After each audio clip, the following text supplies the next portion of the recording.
আসসালামু আলাইকুম। আমি নাইম দক্ষিণ কোরিয়া থেকে। রাশিয়া ইউক্রেন যুদ্ধের সর্বশেষ আপডেট থাকছে আমাদের আজকের এই খবরে। হঠাৎ করেই দীর্ঘ ১ মাস পর যেই ঘটনা ঘটিয়েছে, ইউক্রেন প্রেসিডেন্ট জেলেনস্কির নেতৃত্বে ইউক্রেনীয় সেনারা এর ধাক্কাটা হচ্ছে প্রায় ৭০০ কোটি টাকা, বাংলাদেশী টাকায় ভাবা যায়। আর এই টাকাটা যে সেক্টর দিয়া পুতিনের লস করানো হইছে, ৭ জন সেনা নিহত হয়েছে। এইটার রিঅ্যাকশন হিসাবে আসলে জেলিকে যে আরো কি পরিমাণ জরিমানা করতে হয় অথবা কি পরিমাণ সেনা হারাইতে হয়, সেটা নিয়ে আমি শঙ্কায় আছি। কারণ পুতিন একটা জিনিস করে, সেটা হচ্ছে পাল্টা রিঅ্যাকশন খুব দ্রুত সময়ের মধ্যেই হিসাব নিকাশটা বুঝাই দেয়। দর্শক, কৃষ্ণ সাগরে আপনারা জানেন যে রাশিয়ার যে নৌবহর আছে খুবই শক্তিশালী। শক্তিশালী একটা অবস্থান সেই প্রথম থেকে ধরে রেখেছে। যুদ্ধের একদম প্রথম দিকে রাশিয়ার একটা যুদ্ধজাহাজ কিন্তু ডুবিয়ে দিয়েছিল ইউক্রেনীয় সেনারা। আজকে যুদ্ধের দ্বিতীয় বছর শেষে তৃতীয় বছরে এসে একই ঘটনার পুনরাবৃত্তি। আপনার কৃষ্ণ সাগরে অবস্থানরত রাশিয়ার নৌবহরের অংশের একটি টহল জাহাজ, যুদ্ধজাহাজ ডুবিয়ে দিয়েছে ইউক্রেনীয় সেনারা। এতে ৭ জন সেনা নিহত হয়েছেন এবং ৬ জন আহত হয়েছেন। আপনার আজকে ভোরে সের্গেই কোতভ নামের এই যুদ্ধ জাহাজটিতে আঘাত করা হয়। আপনার সংবাদ মাধ্যম বিবিসি বলছে, নৌ ড্রোন ব্যবহার করে সের্গেই কোতভ নামক রাশিয়ান জাহাজটিতে হামলা চালিয়েছে ইউক্রেন।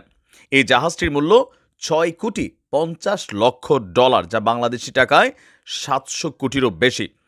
ইউক্রেনের গোয়েন্দা অধিদপ্তর বলছে রাশিয়ার আরেকটি জাহাজকে সাবমেরিনে পরিণত করা হয়েছে। গোয়েন্দা সংস্থার বিশেষ শাখা গ্রুপ 13 রাশিয়ার কৃষ্ণ সাগরে যেই টহলরত যে যুদ্ধজাহাজের বহর আছে সেখানে হামলা চালিয়েছে। মাগুরা V5 নৌ ড্রোন দিয়ে চালানো হামলায় রুশ জাহাজ সার্গেই কোতভের পেছনে, ডানে এবং বামের অংশ ক্ষতিগ্রস্ত হয়।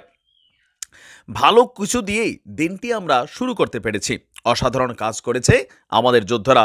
ইউক্রেনের যিনি সামরিক শাখার একজন ঊর্ধ্বতন কর্মকর্তা, তিনি এই কথাগুলো বলছিলেন। পরবর্তীতে মাইক্রো ব্লগিং সাইট এক্সে, সাবেক টুইটারে একটা ভিডিও প্রকাশ করেছে ইউক্রেনীয় এই গোয়েন্দা সংস্থা। ভিডিওতে দেখা যাচ্ছে যুদ্ধজাহাজ লক্ষ্য করে হামলা চালানো হচ্ছে ড্রোন। হামলায় পুরো জাহাজটি আলোকিত হয়ে যায়। ইউক্রেন প্রেসিডেন্ট জেলেনস্কির chief of staff Andriy Yermak তিনি বলছেন, রাশিয়ার কৃষ্ণসাগর বহর হলো একটি দখলদারিত্বের প্রতীক। এটি ইউক্রেনের ক্রিমিয়ায় থাকতে কোনোভাবেই আমরা দিব না।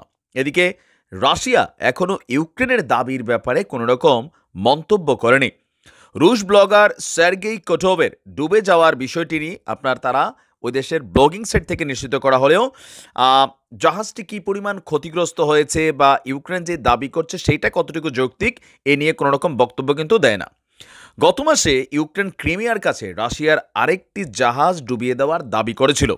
ওই হামলায়ও ব্যবহার করা হয়েছিল একটি ড্রোন, যদিও ওই হামলা সম্পর্কেও রাশিয়া কোনো ধরনের মন্তব্য করেনি।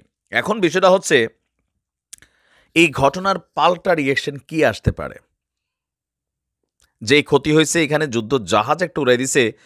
রাশিয়ার যে কৃষ্ণসাগরে অবস্থিত নৌবহরের নিরাপত্তা ইস্যুটার একটা প্রশ্ন উঠছে, যে একটা ড্রোন হামলা করে একটা জাহাজ উড়াই দেওয়ার মতন সক্ষমতা ইউক্রেনের হাতে আছে। এখন এই ড্রোনগুলো কোন দেশের বা কী আসে বিষয়, এ নিয়ে কিন্তু হয়তো অনেক ইনভেস্টিগেশন আসবে। তবে পুতিনের জয়ের পাল্লা কিছুটা হলেও রুখে দিতে সক্ষম হয়েছে ইউক্রেন।